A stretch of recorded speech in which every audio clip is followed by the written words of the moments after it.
Pakistan launched its fourth Hangor-class submarine, the PNS Ghazi, at a Chinese shipyard recently. Now, this submarine is part of Pakistan's largest defense deal. 8 Chinese Type 039A Yuan-class diesel-electric attack submarines. Islamabad signed this deal with Beijing in 2015. Now, 4 of these submarines will be built in China and the other 4 built in Pakistan's Karachi shipyard with transfer of technology. Now, these submarines are Chinese versions of the Russian Kilo-class submarines which the Indian Navy also operates.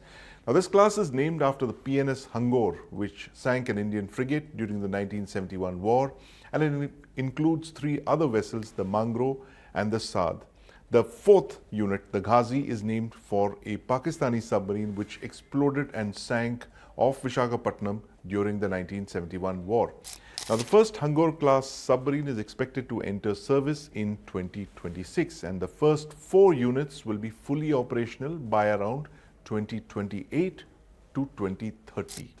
That is in the next 4 years. Now, the remaining 4 submarines will be built and inducted in Pakistan in the 2030s, and Pakistan could have 11 submarines by the 2030s, a decade from now, the 8 Hangor-class submarines and the 3 older Khalid-class submarines. Now, each of these Yuan-class boats displaces around 2,800 tons submerged.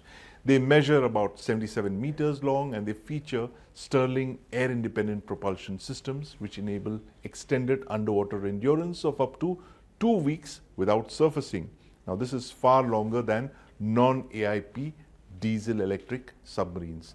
Now, these submarines are equipped with 6 533mm torpedo tubes and they're capable of launching heavy torpedoes, anti-ship missiles like the YJ-12, which have a 500-kilometer range, and potentially also the nuclear-capable Babur-3 submarine-launched cruise missile. That means that Pakistan gets a sea-based second strike option with these submarines. How would the Pakistan Navy use these 4 submarines, eventually 8 of them? Well, to begin with, these submarines would carry out what they're meant to do, the anti-access area denial operations. They could patrol key choke points in the Arabian Sea and the northern Indian Ocean, or operate near India's western seaboard to disrupt or deter India's naval movements or merchant shipping traffic from the Persian Gulf. They could deploy to the eastern flank, India's eastern flank in the Bay of Bengal, to create a multi-axis threat stretching Indian ASW assets and fleet units thin. Now, equipped with anti-ship missiles and torpedoes, the Hangor-class could ambush high-value targets like India's aircraft carriers, and this is part of Pakistan's doctrine of sea denial, where submarines avoid direct confrontation but aim to inflict attritional damage on superior Indian naval surface forces. Now, they could also lurk offshore to threaten Indian coastal targets all along the Indian coastline, or military installations, and even ports like Mumbai or Visakhapatnam. But are the Hangor-class as effective as they are made out to be? Will their induction completely change the game in Pakistan's favor? Now, let's look at geography. Now, Pakistan has a coastline that's extremely vulnerable to attacks by India. And in fact, during the 1971 war, Indian warships destroyed Pakistani warships and merchant ships, effectively denying Pakistan the use of the sea. And during Operation Sindoor in May 2025, the Indian Navy's INS Vikrant carrier battle group stood out in the Arabian Sea ready to strike at Pakistan. The order never came, the order to strike, that is, but the Pakistan Navy was bottled up in port. None of its warships sailed out of harbor. In fact, as this picture by the India Today Austin desk shows you, many of Pakistan Navy's warships were hidden in civilian berths or dispersed in distant berths like Pasni and the Chinese-operated Gwadar port.